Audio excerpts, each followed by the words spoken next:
Hello friends, welcome back to our channel. Friends, ఈ వీడియోలో మనం ఈరోజు అన్ని న్యూస్ పేపర్లో వచ్చినటువంటి ఇంపార్టెంట్ ఎడ్యుకేషన్ అప్డేట్స్ ఏందో చూద్దాం. చాలా ఇంట్రెస్టింగ్ అప్డేట్స్ ఉన్నాయి. వీడియోని అయితే ఎండ్ వరకు చూడండి. చూసే ప్రతి ఒక్కరు వీడియోని ఖచ్చితంగా లైక్ చేయండి. ప్రతిరోజు అన్ని న్యూస్ పేపర్లో వచ్చేటువంటి ఇంపార్టెంట్ ఎడ్యుకేషన్ అప్డేట్స్ అన్ని ఒక దగ్గర చేసి మీకు అందించడం జరుగుతుంది. చాలామంది చూస్తున్నారు, ఇన్ఫర్మేషన్ తీసుకుంటున్నారు, కానీ లైక్ చేయట్లేదు. మీరు ఇచ్చేటువంటి లైక్స్ నాకు మోటివేషన్ అండ్ ఎంకరేజింగ్గా ఉంటాయి కనుక లైక్ చేయండి. సో ఎవరికైతే యూస్ ఉంటుందో వారికి షేర్ చేయండి. ఛానల్ను సబ్స్క్రైబ్ చేసుకొని చూడండి. చాలామంది అన్సబ్స్క్రైబ్ చేసుకొని చూస్తున్నారు. మీరు సబ్స్క్రైబ్ చేసుకొని చూడడం వల్ల మన ఛానల్ నుంచి అటువంటి రెగ్యులర్ అప్డేట్స్ మీరు పొందవచ్చు. కంపల్సరీ సబ్స్క్రైబ్ చేసుకొని చూడండి. సో అదేవిధంగా మన ఛానల్ యొక్క టెలిగ్రామ్ గ్రూప్లో జాయిన్ కాండి. డైలీ దాంట్లో జాబ్ అప్డేట్స్, వేరే రకాల సబ్జెక్ట్ పీడిఎఫ్స్ అనేది షేర్ చేస్తున్నాను. మీకు చాలా యూజ్ ఉంటుంది. ఆ గ్రూప్లో అయితే కంపల్సరీ జాయిన్ కాండి.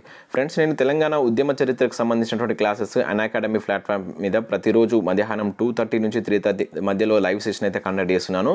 ఇవన్నీ ఫ్రీ క్లాసెస్. జస్ట్ మీరు unacademy యాప్ను డౌన్లోడ్ చేసుకొని క్లాస్ అయితే వినవచ్చు. ఇప్పటివరకు 40+ క్లాస్ అయితే చెప్పడం జరిగింది. మీరు యాప్ను డౌన్లోడ్ చేసుకొని మన యొక్క రెఫరల్ కోడ్ SAT10 అనేటువంటి ఆ రెఫరల్ కోడ్ యూజ్ చేసి మీరు దీనిలో ఉన్నటువంటి ఫ్రీ క్లాస్ అయితే వినవచ్చు. ఇంకా unacademyలో చాలా వరకు ఫ్రీ క్లాసెస్ ప్లస్ కోర్సెస్ కూడా ఉంటాయి. గ్రూప్ 1, గ్రూప్ 2కి సంబంధించి, అదేవిధంగా SI కానిస్టేబుల్ సంబంధించినటువంటి ప్లస్ కోర్సెస్ కూడా మీరు దీనిలో అయితే చూడవచ్చు. చాలా తక్కువ ప్రైజెస్ తోటి మీరు మంత్లీ, అదేవిధంగా 3 మంత్స్కు, 6 మంత్స్కు, 12 మంత్స్కు వీటిలో సబ్స్క్రిప్షన్ తీసుకోవచ్చు. మన కోడ్ యూజ్ చేస్తే మీకు ఇంకా 10% ఆఫర్ కూడా వస్తుంది. ఇవన్నీ లింక్స్ కింద నేను డిస్క్రిప్షన్లో ఇస్తాను. ఇంట్రెస్టెడ్ క్యాండిడేట్స్ ఒకసారి ఎవరైనా ఉంటే వాటిని ఒకసారి చెక్ చేసి తీసుకోగలరు. అండ్ ఈరోజు న్యూస్ పేపర్లో వచ్చినటువంటి అప్డేట్స్ కనుక చూసినట్లయితే మనకు ఫస్ట్ అప్డేట్ వచ్చేసి బ్యాంకుల పరీక్షలు ప్రాంతీయ భాషల్లో అంటే ఇక్కడ ఒక మంచి అప్డేట్ చూడవచ్చు. కేంద్ర ఆర్థిక మంత్రిత్వ శాఖ ప్రకటన. సో దేశంలో 12 ప్రభుత్వ రంగ బ్యాంకుల్లో ఇకపై ప్రకటించేటువంటి నోటిఫికేషన్లకు సంబంధించి ప్రిలిమ్స్ కావచ్చు, మెయిన్స్, ఈ 2 పరీక్షలను ఇంగ్లీష్, హిందీతో పాటు 13 ప్రాంతీయ భాషల్లో నిర్వహించనున్నట్లు కేంద్ర ఆర్థిక మంత్రిత్వ శాఖ గురువారం ఒక ప్రకటన అయితే వెల్లడించింది. సో జాతీయ స్థాయిలో నిర్వహించేటువంటి పరీక్షలకు ఇప్పటివరకు మనకు హిందీ, ఇంగ్లీష్లో మాత్రమే ఉండేది. ఇకపైన 13 ప్రాంతీయ భాషల్లో కూడా నిర్వహించనున్నట్లు ఇక్కడ మనకు ఒక ప్రకటన అయితే ఇచ్చారు. సో అంటే మనకు తెలుగులో కూడా ఇక మీదట బ్యాంకుకు సంబంధించినటువంటి క్వశ్చన్ పేపర్ ఉంటుందని చెప్పేసి మనం అయితే అర్థం చేసుకోవచ్చు. సో గ్రామీణ ప్రాంతాల నుంచి వచ్చేటువంటి అభ్యర్థులకు ఇది ఒక మంచి విషయంగా అయితే చెప్పవచ్చు. ఇక మీదట మనకు SBI కావచ్చు, ఇంకా ఏ ఇతర బ్యాంకుల నుంచి వచ్చేటువంటి క్లరికల్ క్యాడర్ పోస్టులు అన్నిటికి సంబంధించి మనకు బ్యాంక్ ఎగ్జామ్ అనేటువంటి తెలుగులో ఉంటుంది కనుక చాలా మంచి అప్డేట్ అని చెప్పేసి చూడవచ్చు. సో దీనికి సంబంధించి మనకు కేంద్ర మంత్రిత్వ శాఖ నిన్న ఒక ప్రకటన కూడా వెలువరించింది. అండ్ నెక్స్ట్ మరొక అప్డేట్ కనుక చూసుకుంటే టీచర్ల రేషనలైజేషన్ వెనక్కి అంటూ ఇక్కడ ఒక అప్డేట్ చూడవచ్చు. అమలుకు అనేక అడ్డంకులు, ముందుగా స్థానిక క్యాడర్ను నిర్ణయించాలి. సో అనంతరం కొత్త పోస్టులు ఇవ్వాలి, కొత్తగా సర్వీస్ రూల్స్ రూపొందించాలి, ఆ తర్వాతే రేషనలైజేషన్ చేయాలి. ఇప్పటికే కోర్టులో కేసు వేసినటువంటి కొందరంటే ఇక్కడ ఒక అప్డేట్ చూడవచ్చు. సో టీచర్ల రేషనలైజేషన్ ప్రక్రియ వెనక్కి వెళ్ళింది. ఇప్పటికీ ఈ ప్రక్రియ పూర్తి చేయడం సాధ్యమయ్యే పరిస్థితి కనిపించడం లేదంటే ఇక్కడ చూడవచ్చు. ఈ విషయాలన్నీ గుర్తించినటువంటి అధికారులు ఈ అంశాన్ని ప్రస్తుతానికైతే పక్కన పెట్టారు. ఉపాధ్యాయుల హేతుబద్ధీకరణ చేయడానికి ముందు అనేక అడ్డంకులు అధిగమించవలసి అయితే ఉంటుంది అని అంచనా వేస్తున్నట్లు ఇక్కడ ఒక అప్డేట్ చూడవచ్చు. ముఖ్యంగా కొత్త జిల్లాల ప్రకారం టీచర్ల కోసం కొత్తగా సర్వీస్ రూల్స్ రూపొందించాల్సి ఉంది. అలాగే లోకల్ క్యాడర్ ప్రకారం పనిచేస్తున్నటువంటి టీచర్లను సర్దుబాటు చేయాల్సి ఉంది. ఇప్పటికే కొందరు టీచర్లు రేషనలైజేషన్పై కోర్టులో కేసు వేశారంటే ఇక్కడ ఒక అప్డేట్ అయితే చూడవచ్చు. అయితే ఈ ప్రక్రియ అనేటువంటిది పాత జిల్లాల ప్రకారం కనుక చేపడితే కొంత ఈ అడ్డంకులను అధిగమించవచ్చు అని చెప్పేసి ఇక్కడ అప్డేట్ ఇచ్చారు. కొత్త జిల్లాల ప్రకారం అయితే ఇది మరింత ఆలస్యమయ్యేటువంటి ఛాన్స్ ఉందంటూ ఇక్కడ ఒక అప్డేట్ అయితే ఆంధ్రజ్యోతి న్యూస్ పేపర్లో మనం చూడవచ్చు.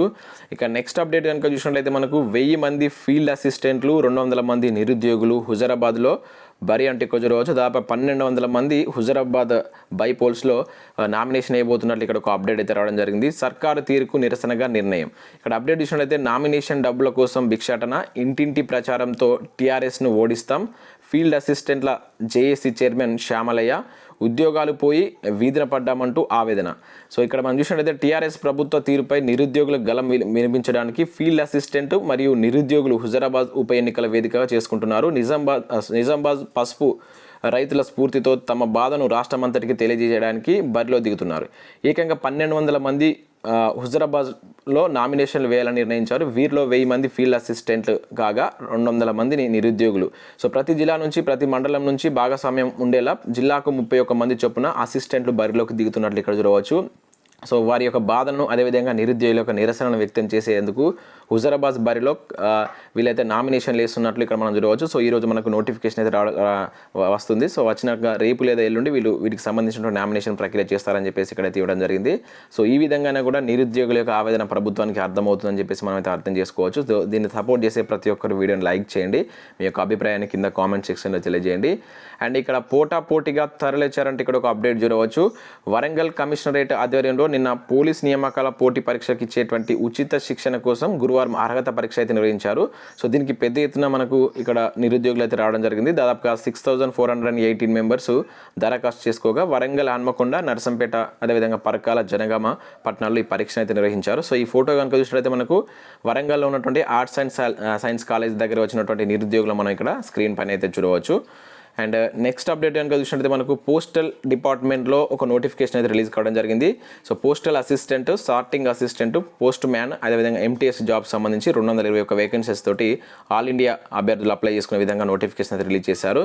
వీటికి ఇంటర్తో పాటు అదేవిధంగా 10th ఉండాలి. అండ్ ఇవి స్పోర్ట్స్ కోటా కింద అయితే భర్తీ చేస్తున్నారు. సో రీసెంట్గా మన దగ్గర కూడా స్పోర్ట్స్ కోటా నుంచి నోటిఫికేషన్ రావడం జరిగింది. సో మరొక స్పోర్ట్స్ కోటా నోటిఫికేషన్ అయితే పోస్టల్ శాఖ నుంచి అయితే రిలీజ్ చేశారు. సో ఇంట్రెస్టెడ్ క్యాండిడేట్స్ ఎవరైనా ఉంటే ఇక్కడ indianpost.gov.in అనే వెబ్సైట్కి వెళ్ళి మీకు ఏదైనా సర్టిఫికేట్ ఉంటే దానికి సంబంధించి మీరు అప్లై చేసుకోండి. మీకు లేకున్నా కూడా మీ ఫ్రెండ్స్ ఎవరికైనా ఈ స్పోర్ట్స్కి సంబంధించినటువంటి సర్టిఫికేట్ కనుక ఉంటే సో వారికి దీన్ని అయితే షేర్ చేయండి. చాలా మంచి నోటిఫికేషన్, మనకు పోస్టల్ శాఖ నుంచి వచ్చేటువంటి నోటిఫికేషన్కి సంబంధించి చాలా మంచి శాలరీ అయితే ఉంటుంది. ఇక ఇండియన్ ఆర్మీ నుంచి మనకు నిన్ననే చూసాం 191 పోస్టులతో ఒక నోటిఫికేషన్ అయితే రిలీజ్ కావడం జరిగింది. దీని గురించి కూడా ఈరోజు మనకు మళ్ళీ ఆంధ్రజ్యోతి న్యూస్ పేపర్లో ఒక అప్డేట్ అయితే రావడం జరిగింది. అండ్ నెక్స్ట్ మరొక అప్డేట్ కనుక చూసుకున్నట్లయితే 155 పోస్టులు, 102 ఖాళీలు అంటే ఇక్కడ చూడవచ్చు. రాష్ట్ర వేలిముద్రల విభాగం వెలవెల, కేంద్ర ఫింగర్ ప్రింట్ బ్యూరో వెల్లడి. సో నేరాల దర్యాప్తు, నిందితుల గుర్తింపులో ఇక్కడ FPVకి కీలక పాత్ర అని చెప్పేసి చూడవచ్చు. తక్కువ సిబ్బంది ఉన్న చురుకైన పనితీరు అంటూ చూడవచ్చు. ఏదైతే మనకు రాష్ట్ర వేలిముద్ర విభాగంకి సంబంధించి దానిలో దాదాపు ఉన్నటువంటి పోస్టులు 155 పోస్టులు ఉంటే 102 ఖాళీలు ఉన్నట్లు. సో వాటికి సంబంధించి భర్తీ చేయాలని చెప్పేసి ఇక్కడ ఒక అప్డేట్ అయితే రావడం జరిగింది. సో అయినప్పటికీ వాళ్ళ యొక్క వర్క్ అనేది చాలా ఎక్సలెంట్గా ఉందని చెప్పేసి ఇక్కడ మనకు సాక్షి న్యూస్ పేపర్లో ఒక అప్డేట్ అయితే ఇవ్వడం జరిగింది. అండ్ నెక్స్ట్ మరొక అప్డేట్ కనుక చూసుకుంటే భర్తీకి నోచుకొని ఫార్మాసిస్ట్, సూపర్వైజర్ పోస్టులు అంటే ఇక్కడ ఒక అప్డేట్ అయితే రావడం జరిగింది. ఫలితంగా పేదలకు సంక్రమంగా అందని మందులు, అక్కడక్కడ గడువు తీరినటువంటి సలైన్లు, ఎక్స్పైర్ అయినటువంటి మందుల పంపిణీ, ఏళ్ల తరబడి ఒకే క్యాడర్లో ఫార్మాసిస్టులు పదోన్నతులు కల్పించి ఖాళీలను భర్తీ చేయాలని వినతి అంటూ చూడవచ్చు. సో వైద్య ఆరోగ్య శాఖకు సంబంధించినటువంటి అప్డేట్ ఇది.